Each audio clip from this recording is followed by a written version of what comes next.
आजच्या कार्यक्रमाला कुणाला बोलवायचं याची चर्चा करत असताना हरदास पाटील म्हटले की जयाभाऊंना आम्ही बोलवणार आहे, बोलवा. त्या निमित्तानं माझी तरी मंत्री महोदयांची भेट होईल, कारण बरेच वेळ भेट झालेली नाही त्यांची.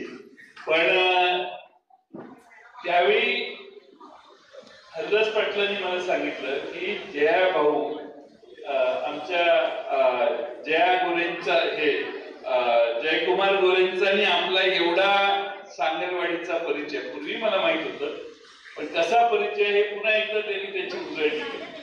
त्यामुळे सांगलवाडीकरांचे आणि जयकुमार गोरेंचे अतिशय जिव्हाळ्याचे संबंध आहेत.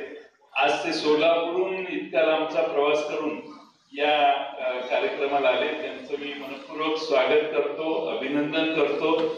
आणि ग्रामविकास मंत्री म्हणून अधिक चांगल्या पद्धतीने ते आज काम करतायत. मला खात्री आहे की त्यांना मिळालेल्या या संधीचं निश्चितपणानं सोनं ते केल्याशिवाय राहणार नाही.